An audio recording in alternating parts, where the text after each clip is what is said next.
Hello दोस्तों, स्वागत है आपका मेरे YouTube चैनल परीक्षा प्लान में। तो जैसा कि आप लोगों को पता है कि साइंस के प्रीवियस ईयर के क्वेश्चंस को सॉल्व कर रहे हैं। तो आज ये पेपर है सितंबर 2015 वाला। तो इसमें जो भी साइंस के क्वेश्चन हैं उनको सॉल्व करेंगे। तो चलिए वीडियो को शुरू करते हैं। यदि आप चैनल पर नए हैं तो चैनल को सब्सक्राइब कर लीजिए, और वीडियो आपको अच्छा लगे तो वीडियो को लाइक अवश्य कीजिएगा। तो चलिए पहला प्रश्न पढ़ते हैं। पेडागोजी के प्रश्नों को बाद में सॉल्व करवाएंगे, पहले साइंस के जो भी प्रश्न हैं उनको सॉल्व करवा रहे हैं। तो पहला प्रश्न है इसमें, आपके पास दो परख नलियाँ ए और बी हैं। परख नली ए में हल्दी का पेस्ट भरा है, जबकि परख नली बी में फिनोप्थिलीन का जली विलयन भरा है। दोनों परख नलियों में तनु हाइड्रोक्लोरिक अम्ल की कुछ बूंदें डालने पर इनमें भरे पदार्थ प्रतीत होंगे। तो इसमें पहला विकल्प लिखा है ए में पीला रहेगा जबकि बी में गुलाबी दिखाई देगा। दूसरा है ए में पीला रहेगा जबकि बी में रंगहीन रहेगा। तीसरा है ए और बी दोनों ही लाल दिखाई देंगे। और चौथा है ए लाल दिखाई देगा जबकि बी में रंगहीन रहेगा। तो इस प्रश्न के लिए दूसरा विकल्प सही है, ए में पीला रहेगा जबकि बी में रंगहीन रहेगा।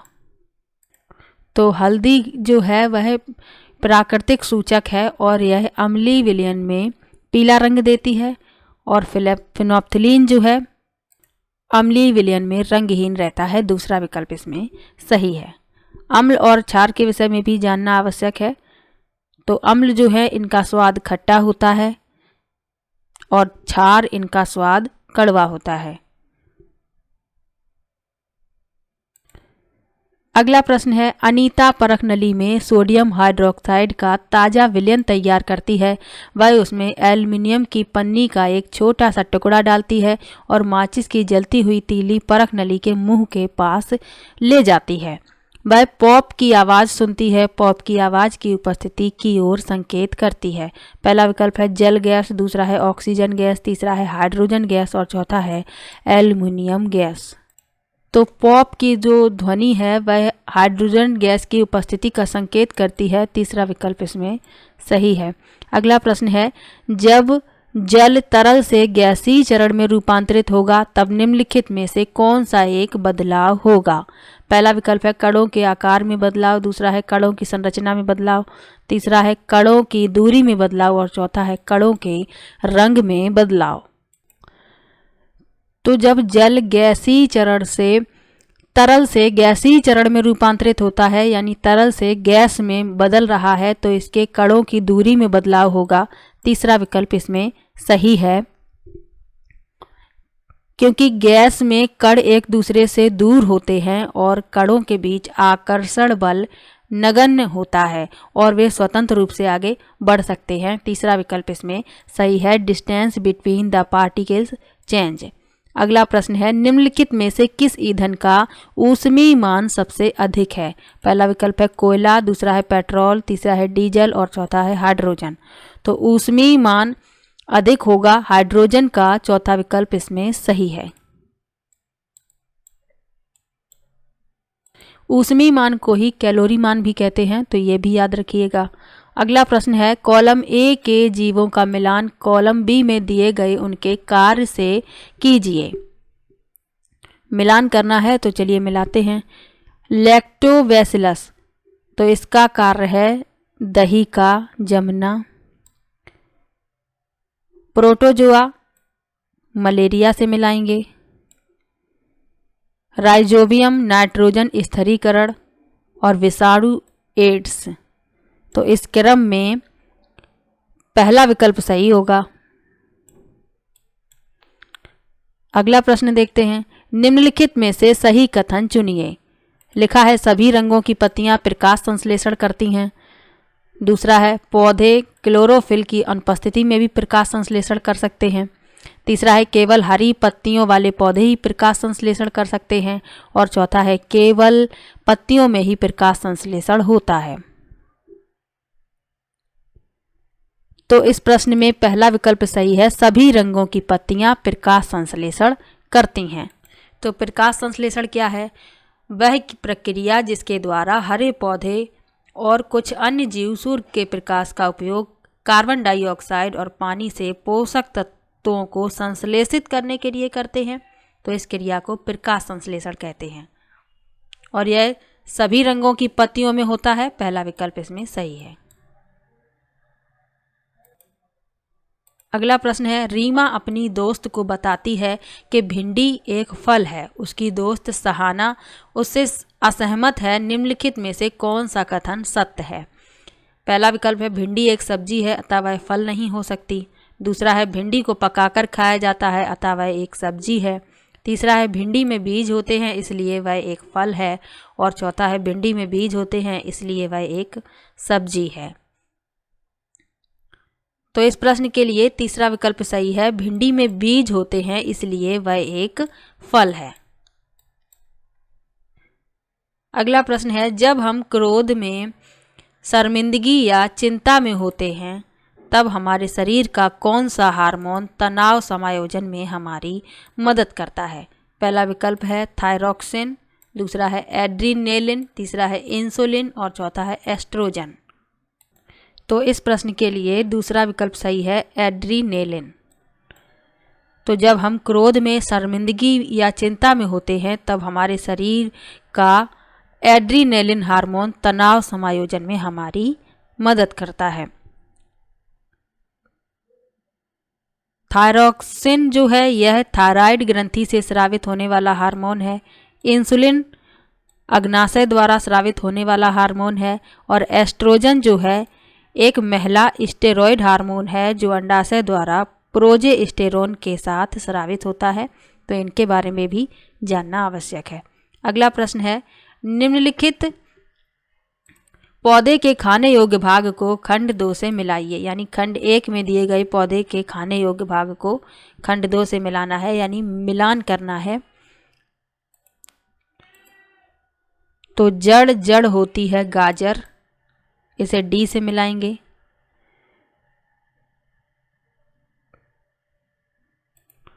तना होता है गन्ना, इसे सी से मिलाएंगे। बीज मूंगफली और फल सेब। तो इस क्रम में पहला विकल्प सही है। अगला प्रश्न है, निम्नलिखित में से कौन सा विकल्प वायरस द्वारा मनुष्य को होने वाले रोगों के समूह को दर्शाता है? पहला विकल्प है खसरा, चिकन पॉक्स, हेपेटाइटिस ए। दूसरा है chicken pox, malaria, hepatitis A. तीसरा है खसरा, पोलियो, टाइफाइड और चौथा है खसरा, टाइफाइड, क्षय रोग। वायरस द्वारा फैलने वाले रोगों के समूह को पूछा गया है। पहला विकल्प सही है, खसरा, चिकन पॉक्स, हेपेटाइटिस ए।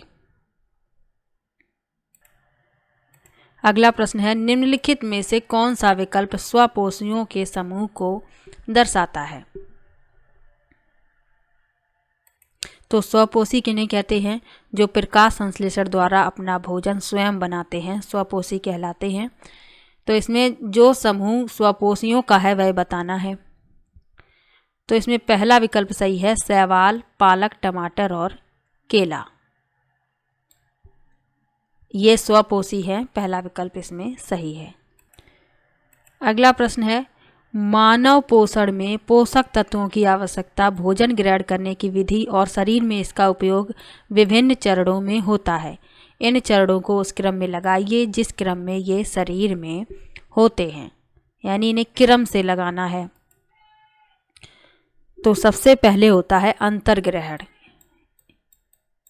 ये पहले नंबर पे आएगा। उसके बाद होता है पाचन, उसके बाद अवशोषण, फिर होता है स्वांगीकरण और फिर होता है निष्कासन। तो इस क्रम में डी, ई, ए, सी, बी यानी दूसरा विकल्प इसमें सही है। तो याद रखिएगा, अंतर्ग्रहण, पाचन, अवशोषण, स्वांगीकरण और निष्कासन, ये क्रम होता है। अगला प्रश्न है, निम्नलिखित में से कौन सा विद्युत का चालक नहीं है? पहला विकल्प है सिरका, दूसरा है नींबू का रस, तीसरा है लवण जल और चौथा है आश्वेत जल। तो विद्युत का चालक नहीं है पूछा गया है, चौथा विकल्प इसका उत्तर होगा आश्वेत जल। अगला प्रश्न है माध्यम ए माध्यम बी से प्रकाशीय रूप से अधिक सघन है, निम्नलिखित में से कौन सा कथन सही है। लिखा है माध्यम बी की अपेक्षा माध्यम ए में प्रकाश की गति अधिक है। दूसरा है माध्यम ए की अपेक्षा माध्यम बी में प्रकाश की गति अधिक है। तीसरा है माध्यम ए और बी दोनों में प्रकाश की गति समान है और चौथा है तुलना नहीं की जा सकती। तो इस प्रश्न के लिए दूसरा विकल्प सही है, माध्यम ए की अपेक्षा माध्यम बी में प्रकाश की गति अधिक है। अगला प्रश्न है हम वायुमंडल के भार से पिचकते यानी दबते नहीं हैं क्योंकि। पहला विकल्प है हमारे शरीर के भीतर का दाब वायुमंडलीय दाब की अपेक्षा अधिक है। दूसरा है हमारे शरीर के भीतर का दाब वायुमंडलीय दाब की अपेक्षा अधिक है और यह बाहर के दाब को निरस्त कर देता है। तीसरा है हमारे शरीर के भीतर का दाब वायुमंडलीय दाब की अपेक्षा कम है और चौथा है हमारे शरीर के भीतर का दाब वायुमंडलीय दाब के बराबर है और यह बाहर के दाब को निरस्त कर देता है। तो इस प्रश्न के लिए चौथा विकल्प सही है, हम वायुमंडल के भार से पिचकते यानी दबते नहीं हैं क्योंकि हमारे शरीर के भीतर का दाब वायुमंडलीय दाब के बराबर है और यह बाहर के दाब को निरस्त कर देता है। अगला प्रश्न है पानी के बर्तन में लोहे का एक खंड यानी ब्लॉक डाला जाता है और वह तल में डूब जाता है, इसका कारण है। पहला विकल्प है बर्तन इतना गहरा नहीं है कि ब्लॉक तैर सके। दूसरा है ब्लॉक द्वारा विस्थापित जल का भार ब्लॉक के भार की तुलना में कम है। तीसरा है ब्लॉक का भार ब्लॉक द्वारा विस्थापित जल के भार की तुलना में कम है और चौथा है जल का घनत्व ब्लॉक के घनत्व की तुलना में अधिक है। तो ये प्रश्न कई बार पूछा गया है।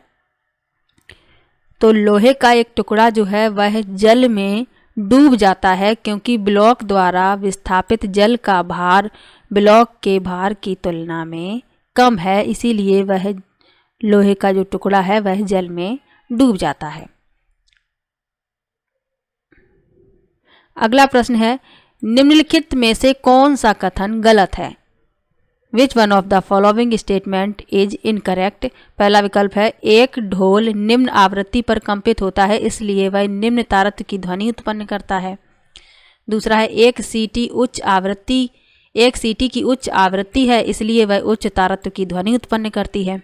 तीसरा है सामान्यतः पुरुष की आवाज़ महिला की तुलना में तीक्ष्ण होती है और चौथा है चिड़िया उच्च तारत्य की ध्वनि उत्पन्न करती है जबकि शेर निम्न तारत्य पर दहाड़ता है। तो गलत कथन पूछा गया है। तो सामान्यतः पुरुष की आवाज महिला की तुलना में तीक्ष्ण होती है, ये गलत है क्योंकि महिला की आवाज पुरुष की आवाज की तुलना में तीक्ष्ण होती है और इसमें उल्टा लिखा है इसलिए ये गलत है। अब ध्वनि की जो प्रबलता है इसके आयाम पर निर्भर करती है।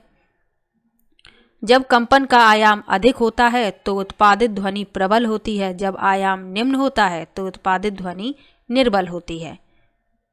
अगला प्रश्न है हमारे सौर परिवार में 2 ग्रह ऐसे हैं जो पूर्व से पश्चिम की ओर घूर्णन करते हैं, ये ग्रह हैं। पहला विकल्प है बुध और यूरेनस, दूसरा है शुक्र और यूरेनस, तीसरा है बुध और शुक्र और चौथा है यूरेनस और नेपच्यून। तो 2 जो ग्रह हैं जो पूर्व से पश्चिम की ओर घूर्णन करते हैं वह हैं शुक्र और यूरेनस। दूसरा विकल्प इसमें सही है, यूरेनस यानी अरुण। अब एक प्रश्न ये पूछा जाता है कि ऐसे कौन से ग्रह हैं जिनके पास कोई उपग्रह नहीं है। तो बुध और शुक्र के पास कोई भी उपग्रह नहीं है, तो ये भी याद रखिएगा। अगला प्रश्न है मनुष्यों में सर्वाधिक उत्सर्जन उत्पाद है। पहला विकल्प है यूरिया, दूसरा है अमोनिया, तीसरा है यूरिक अम्ल और चौथा है अमोनियम क्लोराइड। तो मनुष्यों में सर्वाधिक उत्सर्जन उत्पाद है यूरिया, पहला विकल्प इसमें सही है। अगला प्रश्न है निम्नलिखित में से कौन सी प्रक्रिया क्षण चुंबक की चुंबकीय विशेषताओं को नष्ट करती है। पहला है 2 टुकड़ों में काटना, तापन, पीटना, सील करना। तो क्षण चुंबक की चुंबकीय विशेषताओं को नष्ट करेगी तापन और पीटना। बी और सी यानी दूसरा विकल्प इसमें सही है।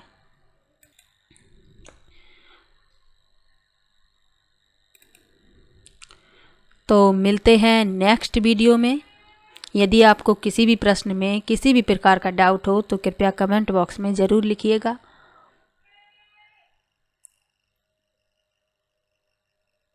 तो वीडियो कैसा लगा कमेंट बॉक्स में ज़रूर बताइएगा। वीडियो को लाइक कीजिए, शेयर कीजिए और चैनल को सब्सक्राइब कर लीजिए। मिलते हैं नेक्स्ट वीडियो में, तब तक के लिए बाय बाय।